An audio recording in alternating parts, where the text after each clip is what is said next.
पाऊल खुणा. कथेचं लेखन दिनेश कुंभार. माणूस नेहमीच परिवर्तनातून पादाक्रांत करताना परिसीमांच्या पार जाणारी प्रयत्नांची पराकाष्ठा करत असतो.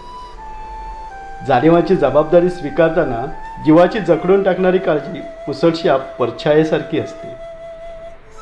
ही परछाया पराकोटीची पोकळी मनात निर्माण करत असेल तर नक्कीच निशाचरासारखा एखाद्या किरणाचा कणभर आधार शोधावा लागतो. त्या मनाच्या टोकावरची पोकळी ही अथांग मात्र गडो झालेल्या पाण्यासारखी काळी कुठ्ठ भासते. भणभणत्या मध्यानाला एखादा काळा ढग आडवा यावा आणि काळ्याभोर ढगांनी संपूर्ण आकाश चौबाजूने आच्छादून जावं आणि सर्वत्र फक्त अंधार. डोळ्यातल्या शेषनागाला मारताना कृष्णाची ताकद पणाला लागली असली तरी एका उंचीवर असणाऱ्या मनोधैर्याचा तो विजय होता. मनोधैर्य. समुद्राची किनाऱ्यावर आदळणारी लाट एखाद्या दोरासारखा पकडण्याचा प्रयत्न, पाण्याला ओंजळीत बंद करण्याचा प्रयत्न, हेच मनोधैर्य का? हजारो मैलाचा प्रवास करून येणारी तीच लाट जी किनाऱ्यावर आदळते आणि फिरून मागे जाते, पुन्हा नव्याने येते, क्षणात नाहीशी होते. हा खेळ खेळणारी ही लाट अखंड हसत असते, आनंद सोहळा जणू साजरा करत असते. कसा काय थकवा येत नाही या लाटेला? ज्या किनाऱ्याच्या ओढीने ते इतक्या दूरवर धावत पळत जोमाने येते, गर्जना करते, उसळी घेते, तरीही ती वालुकामय किनाऱ्याला स्पर्श करून शांतपणे मागे फिरते. सैरावैरा धावत सुटणाऱ्या लाटेला कसली ओढ असते? थकवा नाही का येत तिला? एकदा तरी मागे फिरावं नाही वाटत का तिला? वाटेत अडथळे नसतील का? का तिला अडवणारं कोणीच नाही? काय मिळवते? किनाऱ्याला आदळण्याचं सुख का न थकता केलेला दूरवरचा प्रवास? काय तो किनारा जादू करतो? ती मा काय घोघो करत धावत येणारी, फेसाळलेली, रागाने लालबुंद झालेली, अकराळ विकराळ रूप धारण केलेली ही लाट त्याच्या चरणस्पर्शाने शांत होऊन मागे फिरते. असे हजारो प्रश्न विचारून चंदेरी चादरीसारखं त्या लाटेला ओढून घ्यावं आणि लपून जावं त्या लाटेमध्ये, म्हणजे मौजमस्ती करणाऱ्या वाऱ्याशी लफंडाव खेळता येईल. त्या क्षणी ते मस्तीत नादान होऊन शांत माघारी फिरणारे खारं पाणी डोक्यावरून फिरताना मातृवत्सल मऊ हाताने अंगाईचे सूर छेडेल. याच अंगाईत फक्त शांत होऊन जावं, निश्चल, निर्विकार. काही क्षण त्या किनाऱ्यावरील लाटेसमवेत घालवल्यानंतर आपल्याला सुद्धा मनावर ताबा घेतल्यासारखं वाटतं. पण पुन्हा तेच मन कधी हातातून निसटून जातं कळतच नाही. घाटातून जाताना माकडाच्या पिल्लाने जवळ यावं, हातातील खाऊ ओढून घ्यावा आणि शेंड्यावर धूम ठोकावी, तसंच हे मन भासतं. ते खरंच माझं आहे तरीही माझ्याजवळ राहतच नाही. सतत त्या माकडाच्या पिल्लासारखं या झाडावरून त्या झाडावर सतत उड्या मारत असतं. उंच उंच डोंगर शिखरावरच्या काळ्या शिळावर कधीतरी जाऊन बसावं. खोलखोल दरीतून घोघो आवाज करणाऱ्या वाऱ्याचा अनुभव घेताना त्या वाऱ्याच्या स्पर्शाने अंग शहाडून जाईल. संपूर्ण अंगावर चैतन्यमय आघात करणारा अभिषेक कधी थांबूच नाही. त्या आनंदाला मिठीत घेणाऱ्या हृदयाचे दरवाजे सताड उघडे टाकावेत, म्हणजे ते ओतप्रोत भरून जाईल. त्या परमोच्च आनंदाला शब्दकमानीत नाही वाकवता येत, ना शब्द सेतू बांधता येत, की समाधानाच्या कैलासावर चढून ओंजळीत साठवता येईल. निरंतर ओंजळीतून ओसंडून जाणारा तोच अत्यानंद खोल खोल दरीतून येणाऱ्या पक्षांच्या किलबिलाटाने कान टवकारतो. आवाजाकडे लक्ष जातो, टवकारल्या दिशेला नजर खेळते. चेहऱ्यावर भाव उमटतात ते समाधानाचे. नजर वेध घेते ते फक्त आवाजाचा. बाकी सगळं दिसेनासं होतं, अंधुक होतं. आपसुकट डोळे बंद होतात आणि बंद डोळ्यामागे उरतो तो आवाजातला सूर, तोच झंकार, तोच सप्तसूर, ज्याला रोमारोमात साठवावा आणि अंग अंग न्हावून जावं. त्या सप्तसुराने प्रसन्नता निर्माण केली तरीही मन भरत नाही. मृग नक्षत्राच्या पहिल्या थेंबाला व्याकुळ झालेल्या चातकासारखी अवस्था होते. तोच पहिला थेंब होऊन जमिनीवर यावं, वैशाखात करपलेल्या मातीला ओलं करावं, वृक्ष लता वेलींचं जीवन व्हावं, मातीचा मार्दव अंतःकरणात पाझरताना मनचक्षु डोकावतील. भिजल्या हृदयातील अंकुर पल्लवित होतील तेव्हा महाराणावरचं ते तण होऊन जावं. वाऱ्याच्या लयीवर डोलणाऱ्या हिरव्यागार गवताच्या पात्याकडे पाहत बसावं, तन मन हरपून. मोठ्या थेंबाने येणारा तो आषाढातला पाऊस धो धो बरसतो, सरीवर सरीने भिजवतो. पान अन पान न्हावून जातं, लोटाने जमिनीवर पसरतं. तेवल्या चिंब पावसात भिजण्याची आस ती तुडुंब भरून जावं, पसरून जावं महापूर होऊन. वाट सोडून शिवारात शिरावं, गाव गल्ली रस्त्यावर धावावं, बेभान बेधुंद होऊन. हीच बेफाम धोधोसर माझ्या खोलीच्या लाकडी गजाच्या खिडकीसमोर टाकते. काकुलाच ठाऊक, पण पुढे सरण्याची या पावसाच्या सरीला भीती वाटते. हेही तिला माहीत आहे की माझं आणि वाऱ्याचं चांगलं सूत आहे. म्हणूनच ती वाऱ्याला सोबतीला घेऊन मला भेटायला येते. लाकडी अभ्यासाच्या टेबल खुर्चीवर बसून पुस्तकात डोकं घालून कादंबरीचा आनंद घेत होतो. तोच वारा आल्याची चावल लागली. त्याच्या स्वागताला उठत असताच त्याने लाजऱ्या बुजऱ्या सरीला आत ओढून घेतलं. माझी पण थोडी घाईच झाली. मला स्वतःला आवरता सावरता त्या ओल्या सरीने थेट काळजातच हात घातला. माझा मीच हरवून गेलो. त्या रिपरिपणाऱ्या पावसाच्या सरीला पाहताना भान हरपून बसलो. अशा अधीन आनंदाने अंतरंग ओलावले. अशातच मी फक्त बघत बसलो. गोंधळलेला मी उगाचच पुस्तकाची पानं सरकवू लागलो. सरकवता सरकवता सरकन सहसं त्या साऱ्या सरी समोर साराव्यात. या सरी झाडातून ओघळाव्यात, छपरातून ओताव्यात आणि माझ्या ओसरीत याव्यात. ओसरीवरचे लाकडे खांब ओले होतील. अंगणात पण पाण्याचं तळच तळ होईल. ते काळ्या नभात लपलेलं पाणी दिनकराला लाजून सरीचा पदर डोक्यावर घेईल आणि अंगण काळोखाची शाल पांघरेल. दारापुढची ममतेने भिजलेली हिरवीगार झाडे पावसाचे पापे घेतील. हाच पावसाचा काळोख मला हवा हवासा वाटतो. त्या पावसाला लहान मूल होऊन अंगावर घ्यावं. कोऱ्या कागदाच्या कमरेत कमान करावी. साचलेल्या नाचणाऱ्या पाण्यावर होडी म्हणून सोडावी आणि बघत राहावं त्या निर्जीव कागदाच्या हालचालींकडे. स्वतःची अशी कोणतीच संवेदना नसताना पाण्याच्या तालावर कसं काय नाचतं हे कागदी पान. एखाद्या तानुड्याला हातात पकडून त्याची आई नाचवते ना, अगदी तसंच त्या लहानग्या बाळाला नाचवताना आईचा आनंद ओसंडून वाहत असतो. त्याच गगनचुंबी उत्साहाला कवटाळून या वरुणराजाच्या भावना दाटून आल्या असतील का? म्हणूनच ते कागदी पान नाचते. इंद्रधनुच्या रथातून रेशमी कपड्यातील अप्सरा जमिनीवर अवतरावी. संध्याकाळच्या सूर्यकिरणात दवारलेल्या हिरव्यागार गवतावर चालताना तिची नाजूक पायांचे ठसे उमटतील. त्या श्रावणातील मोत्याच्या थेंबातील ते दवबिंदू स्वप्नांकित घराची वीट होतील, आठवणींना निवारा देण्यासाठी. याच घरात वासुदेवाच्या पावलांनी पहाटे पहाटे गुलाबी थंडी दाट धुक्याच्या अंधारात येईल का?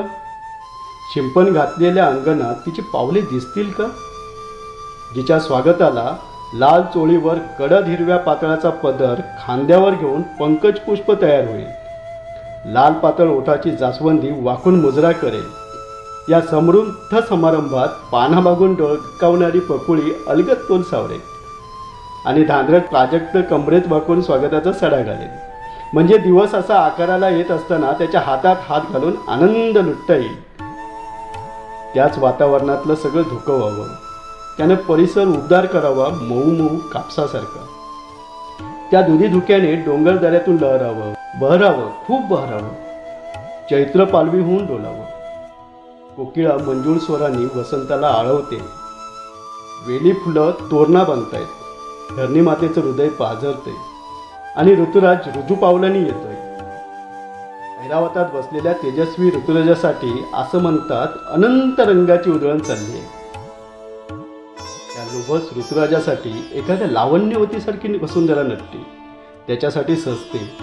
तिच्या रुंद कपाळावरचं भडक कुंकू, भाळावरच्या केसांच्या बटा, लाल गुलाबी गाल, भरजरी साडी आणि दागिन्यांनी लखलखणारं तिचं रूप मोहून टाकतं. तिच्या चालण्यातली लयकारी आणि ऐट ही त्या ऋतुराजाला खुणावत असते. स्वर्गातली अप्सरा अवतरावी तसं तिचंही मोहक रूप डोळ्यात भरत असलं तरी तिला मात्र ऋतुराजाचा भारदस्तपणा आकर्षित करतो. ती त्याच्या प्रेमात वेडी होते. ममतेने भरलेलं आसक्त मन तिला ठारच करत नाही. हा ऋतुराज अंगभूत रूपवान आहे, तेजस्वी आहे, काय नाही आहे त्याच्याकडे. देखणा, तर्णाबाण, राजबिंड तेवढाच मादक सुद्धा आहे. आणि त्याचमुळे ही वसुंधरा त्याच्यावर भाळते. तिचा कण कण स्फुरून जातो, लाही लाही होते तिच्या अंगाची. एवढा ती ऋतुराजावर जीव ओवळून टाकते. भरल्या कपाळाचा गोरा पान, ज्याच्या उंच मानेवर काळे कुरळे केस रुळत आहे, बारीक पण तेवढाच काटक. तेवढाच उंच पुरा ऋतुराज. जेव्हा वैजयंती माळा गळ्यात घालून सामोरा येतो तेव्हा वसुंधरा लाजून चूर चूर होते. पितांबरातलं ते रूप पाहताना डोळ्याची पारणं फिटावीत, बघताना नजर हटूच नाही, ऐकताना कान तृप्त व्हावेत आणि त्याला अनुभवताना अंगावर शहारे यावेत. तो ऋतुराज ज्याने अनेक स्वप्नील रंगाची उधळण करावी, अत्तराच्या सुवासाने पसरावं, स्वरांनी आळवणी करावी आणि स्वर्गसुखाची बरसात करावी, तोच हा वसंत. एवढा राजविलास असूनही त्याला कोणत्याही लोभ नाही अथवा आसक्ती नाही.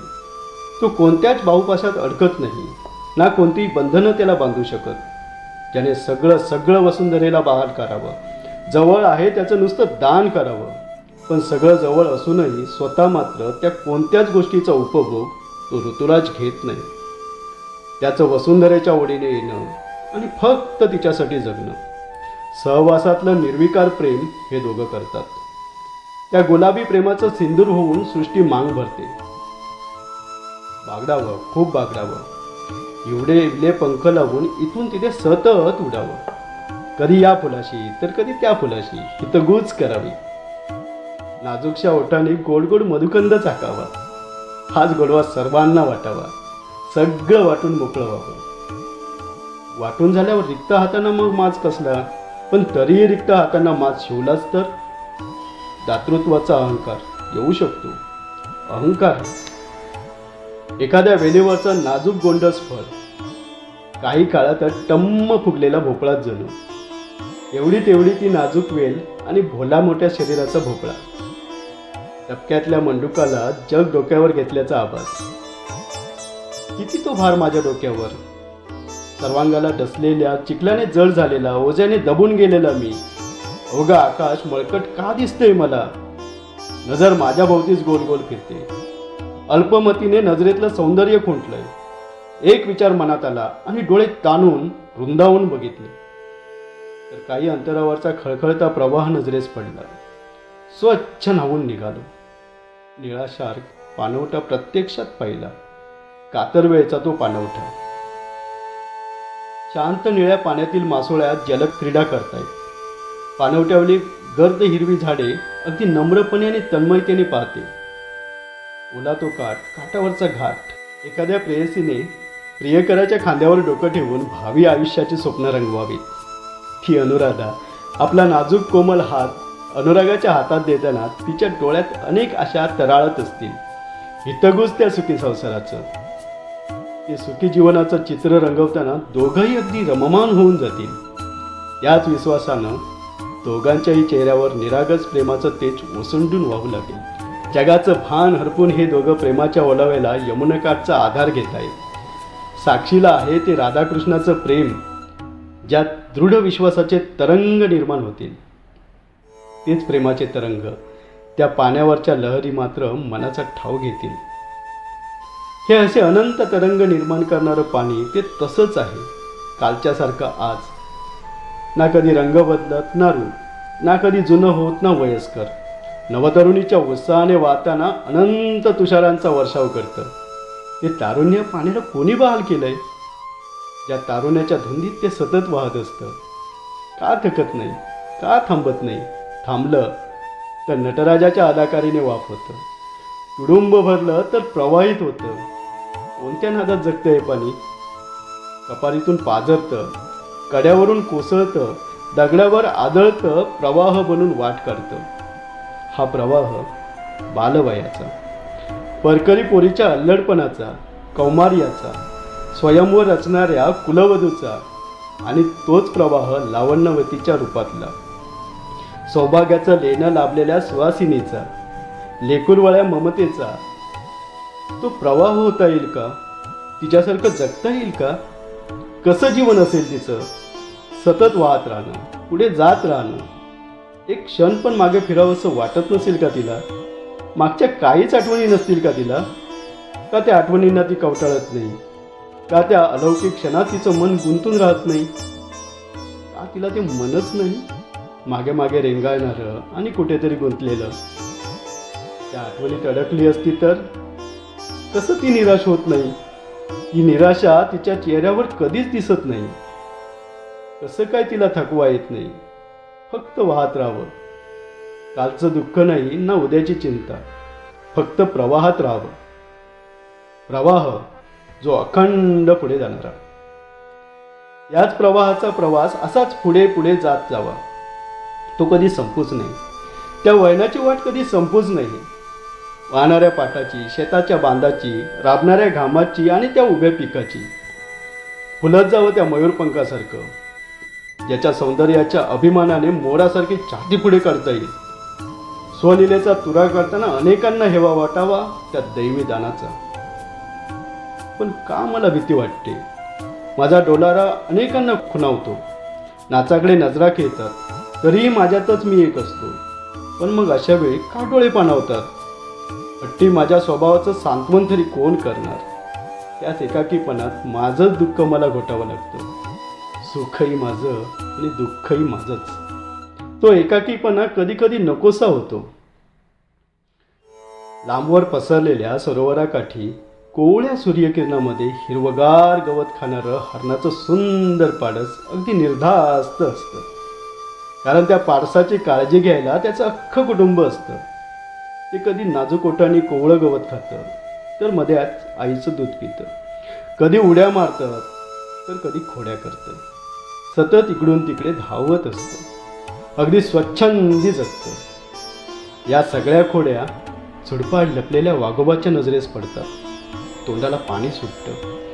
शिकार अगदी चालून आली आहे. त्या संधीची वाट बघतो. हरणांचा कळप आवाक्यात येतो. नजर खेळते. अंग बारीक करून दबक्या पावलाने पुढे सरकणारा हा वाघ एक एक सावध पाऊल टाकतो. झडप घालण्यासाठी तयार. वेग वाढतो. श्वासाची गती वाढते. कशाचीच पर्वा नाही. फक्त एकच लक्ष. शिकार टप्प्यात येते. तेवढ्यातच हरणांना चावल लागते आणि कळप सैरावैरा धावू लागतो. हरणं जीवाच्या अगदी आकांताने धूम ठोकतात. पळणाऱ्या त्या कळपात लहानशा पाडसाला पळायला गती तरी कुठून येणार? आईचा जीव घुटमळतो.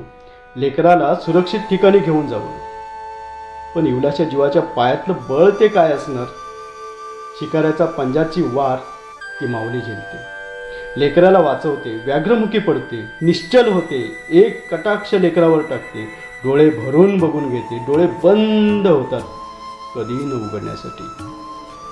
लेकराचा जीव वाचवणारी ती माय कायमची शांत होते. मान वाघाच्या तोंडात देऊन संपूर्ण धड खाली लटकत असतं. दूर अंतरावर गेलेलं तर पाडस डोळ्यात पाणी भरून आईला शेवटचं बघतं. हंबरडा फोडला तरीही तो आता आईला ऐकायला जाणार नाही. जवळ घेऊन माया करणारी ती आईच. पण त्या मायेची ओघ परमेश्वरानं कायमची थंड केली. गवताखाली लुकलुकणारे ते डोळे भरले होते. पाणी तराळत होते. पण ते पाणी पुसणारा हक्काचा पदर त्या पाडसाने आज कायमचा गमावला होता. वाघ त्या बाळाच्या आईला उडतच घेऊन जातो. वाघ सुखावतो. मिशा पिळतो. 8 दिवसानंतर मेजवानी मिळाली. तोंडात शिकार घेऊन जाताना जंगलचा राजास आज दिमागदार दिसतोय. विजयश्री खेचून आणणाऱ्या राजकुमाराच्या चाळीतला भारदस्तपणा काय असावा? तोच तोरा, तोच विजेता आज त्याच ऐटीत चाललाय. जन्मजात यशाचं बाळकडू पाजणाऱ्या पक्षिणीच्या हृदयाला आकाश ठेंगणे वाटावे. लखलखणाऱ्या सौदामिनीची फरारी घेणाऱ्या पंखातलं असामान्य बळ गरजणाऱ्या मेघांना पार चिरून जाते. उंच झेप घेणाऱ्या त्या रागिणीला शिखरांच्या उंच कपारी खुणावतात. त्याच कपारी आधारी देतात. जे बळ पावलांना पादाक्रांत करणं कधीच शक्य नाही. कधीच अशा उंच शिखरावर चढता येणार नाही. त्या उंच कपारी आपला निवारा शोधतात. मात्र या पितृवशल शिखरांच्या मांडीवर बसण्याचं भाग्य त्या पक्षिणीला मिळालं. बापाच्या ओसंडून वाहणाऱ्या प्रेमाचा कलश डोक्यावर घेणारा त्या गरुडालाच का हे अधिक प्रेम मिळतं? आमचा असा काय अपराध? वादळाला पावसाला तोंड देण्याची कणखरता मला पण मिळवायची. मनगट बळकट होईल, मनात धैर्य रुजेल, करारी लालबंद नजरेने वाऱ्याला कापताना अभिमानाने छातीची ढाल करता येईल. अष्टप्रधान मंडळातील दरबारातील सिंहासनावर बसण्यापेक्षा मायेने कुरवाळणाऱ्या या डोंगरावरच्या माचीवर बसण्याचा हक्क माझा पण आहे. पण तो का मला मिळत नाही? पाण्याबाहेर पडलेल्या माशासारखा तडपडतोय मी, फक्त त्याच कड्याच्या आधारासाठी. पाण्याच्या अनंत लहरी माशाला तळाशी नेतात. अथांग विस्तीर्ण पाण्याखालचं ओलं चिंबचक, पाण्यात इकडून तिकडे हलणारी लव्हाळं, मध्ये श्वास घेणारे पाण्याची बुडबुडे, अंग सैल सोडून पाण्याच्या तळहातावर अलगद तरंगणारा तो मासा सुकावून जातो. तरी या माशांना संकटे समस्या काही असतील का? कारण ते एकदम तळाशीत तर असतात. एखादं संकट येतं तेव्हा त्या संकटाच्या तळाशीच तर जावं लागतं ना. तो तळच या माशांकडे आहे, ज्या तळाला मोती सापडतात, अखंड चमकत राहतात आणि रत्नाकराची श्रीमंती वाढवतात. निळनिळ आकाश जेथे रत्नाकराची गळाभेट घेतं, त्या क्षितिजावर भेटीची साक्ष देताना हे रविबिंब अतिशय प्रफुल्लित भावमुद्रेने खाली झुकले. सप्तरंगाची उधळण करताना या मैत्र्याच्या प्रतिबिंबाने वालुकामय किनारा स्वप्नवत भासतोय. निशेला आलिंगन देणाऱ्या दिनकराच्या शांत सुतल रूपाला डोळ्यात साठवताना मनकक्षात तांद्या जातात. त्या पश्चिमेच्या मळवटाने भान हरपून जावं आणि शरीरात फक्त उल्हासित अनेक तरंग निर्माण व्हावेत. या लाल रवी तेजाला घट्ट आलिंगन द्यावं, ती मिठी कधी सुटूच नाही. बाहुपेशात लपेटून जावं, डोळे मिटून फक्त त्याच्या शरीराची ऊब घ्यावी. त्याने अस्ताला जाऊच नाही. अनेक स्वप्न दाखवली आहेत, त्याने जगण्यातलं सुख दिलंय. त्या सुखातच तुझ्यासोबत आयुष्य घालवायचंय. तुझ्या या श्यामल रूपात मी वेडा झालोय. हा वारा, लाटांचा आवाज आणि हळूहळू ढळत जाणारं तुझं मनोहारी प्रतिबिंब सागराच्या पाण्यावर उमटलंय खरं, पण ते मी कुठेतरी माझ्या मनात शोधतोय. खोलवर मनात मात्र त्याचा थांगच लागत नाही. माझा मनात विसर पडलाय आणि अशा वेळी तू सोडून जाऊ शकत नाहीस. नको जाऊस रे भास्करा, खरंच नको जाऊस. सकाळी मस्तकात मळवट भरण्याचं भाग्य तू दिलंस. हा मळवट स्वप्नांकित आशांचा डोलारा होता. तो विरह आता त्या आशांवर निराशेची किनार ओढू शकतो, जो जखडून टाकेल मनाला. ते जखडून टाकणारं अशांत मन कुठेतरी कातर झालंय. ते आता तुला सोडू इच्छित नाही. आरुष तेजाला आतुर हृदयाची तारांबळ म्हणजे एखादी तरुणी स्वयंवराला सामोरी जाताना थांबवून जाण्याची स्थिती. जो स्वप्नवत सतेज रूपाच्या प्रेमात पडलेल्या कुमारिकेच्या मनी अनंत कल्पनांचा कलश ओसंडून वाहत असतो आणि त्याच वेळी तुझ्या आगमनाची चाहूल लागावी. तुझ्या आगमनासाठी नखशिखांत नटलेली प्राची औक्षण करण्यास तयार होते. अभ्यंग स्नानाने केसातून गालावर पाणी टिपकताना वसुंधरा प्रसन्न मुद्रेने अनेकविध रंगांची उधळण करते. अशा वेळी पक्ष्यांच्या मधुर सुरवटीचा संगीतमय क्षण अलौकिक आहे. या क्षणी तुझ्या भेटीसाठी मन आतुर झालं होतं. पाळी कुंकुम तिलक लावलेल्या तुझ्या रूपाने डोळे दिपून जाताना सर्वांगाला कंपनी सुटली होती. आज माझं मीच समर्पणास तयार आहे. तुझ्या प्रसन्न मुद्रेवर मी भाळलो तर तळपणाऱ्या तुझ्या यशकीर्तीने मला प्रभावित केले. दिवसभराच्या रणकंदनातील तुझं लालेलाल रौद्र रूप अतुलनीय होतं. त्या पराक्रमाची तुला मात्र तमाच नाही. विजयाचा कौस्तुभ मुकुटात झळकत असला तरी तू अतिशय नम्र आहेस. या क्षणाला तुझ्या शांत श्यामल रूपाला मी शरण आलोय. तुझ्या चरणाचा आसरा मिळावा आणि धूळ मस्तकावर पडावी. अनंत जन्माचं सोनं होणारा हा अलौकिक क्षण पदरात पाडण्याचं भाग्य तू मला दिलंस. हा क्षण हातातून निसटून गेला तर मी एकाकी पडेन. आदित्य, तुझ्या अखंड सहवासात मला राहू देत. कृपा कर माझ्यावर. बाळा, तुझं हे प्रेम अनमोल आहे. ते थेट माझ्या मनाचा ठाव घेतं, पण कोणत्याच पाशात मला गुंतता येणार नाही. कारण कालगतीच्या वाटेवरचा मी एक प्रवासी आहे.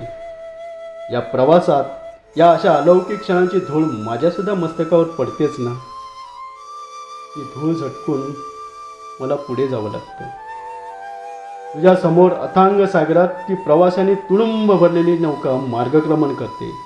ती पुढे जाते म्हणूनच ते प्रवासी त्यातून प्रवास करतायत.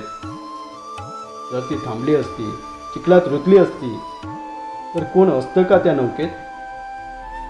पण परमेश्वरा, ती नौका पुढे पुढे जाईल, ती दिसेनाशी होईल, अदृश्य होईल.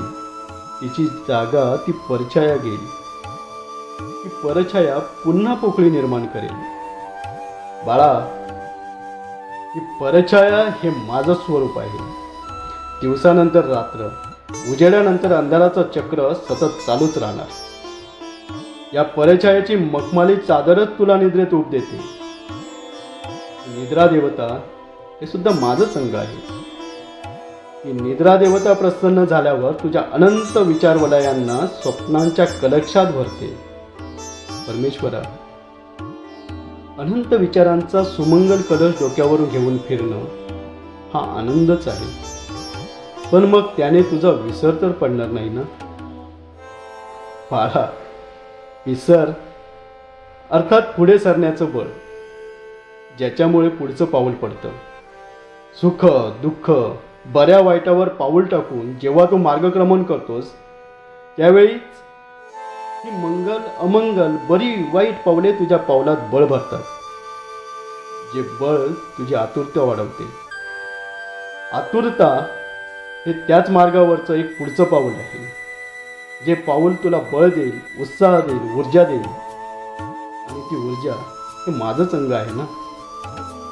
परमेश्वरा, जर बळ आणि ऊर्जा ही जर आतुरता आहे, तर त्या आतुरतेचं स्वरूप मोठं कर. जी आतुरता काही क्षणाचा आनंद देऊन तो आनंद त्याच वेळी लुप्त होतो. ज्या आनंदासाठी मी तुला थांबवण्याच्या इथे विनवण्या करतोय. सहस्र सूर्यबिंबाचं तेज तुझ्या अंतरंगात प्रकाशमान असतानाही तेज शोधण्याचा बाह्य प्रयत्न व्यर्थ आहे. झाडावर लगडलेल्या फळाच्या परिपक्वतेला अंतरंगातील बीज पुनर्जन्म बहाल करते. तो अंकुर त्या फळाला पराकुटीचा आनंद देतो. तोच आनंद, तेच समाधान मिळण्यासाठी त्या अंकुराला पुन्हा पुन्हा वटवृक्ष होऊन बहरावं लागेल. बहरण्याचं समाधान हेच जर अमृत असेल, तर पानगळीनंतर वेदना का होतात परमेश्वरा? बाळा, तळपायाला लागलेले ठेचीचे जाणीव मस्तकाला होते. त्या मस्तकात गेलेल्या कळीचा शोध चालू होऊन अंतिम सत्याच्या मार्गावर तुला ती कळ घेऊन जाईल. परमेश्वरा, ते सत्य जर मला पुन्हा वेदना देणारं असेल, तर तुझ्यासोबतचा हा श्यामल क्षणच माझ्यासाठी अंतिम सत्य आहे, जो आनंदाच्या परमोच्च टोकावरचं समाधानाचं सिंहासन प्राप्त करून देईल. कर्तव्याला समाधानाचा पदर हा पुरुषार्थ नव्हे. कर्तव्याचा शेला कमरेला गुंडाळून काळाच्या अश्वावर टाच मारतो आणि नजरेच्या पात्याला रणांगणात तळपणाऱ्या नरसिंहाला यशाचा सिरपेच शोभून दिसतो. तो तुझ्या मस्तकावरचा विजयी रत्नजडित मुकुट परिधान केल्याचं समाधान तुला त्रिखंडाचा स्वामी बनवेल. नरसिंहाचा जन्म अखंड दौडण्यासाठी, सळसळत्या रक्ताने लालबुंद होण्यासाठी, कर्तृत्वाच्या सोनेरी कळसावर तळपताना विजयी पताका फडकवण्यासाठी आहे. तो विजय सुख, समाधान आणि समृद्धीचा असेल. जी समृद्धी जनकल्याणाच्या पायघडीवर चालेल. अज्ञानावर पाय ठेवून प्रगतीकडे कूच करशील, तेव्हा ते तेजस्वी सिंहासन समाधान देईल. माझ्या सहवासातील शांतता त्याच समाधानाच्या सिंहासनावर तुला मिळेल. धन्यवाद.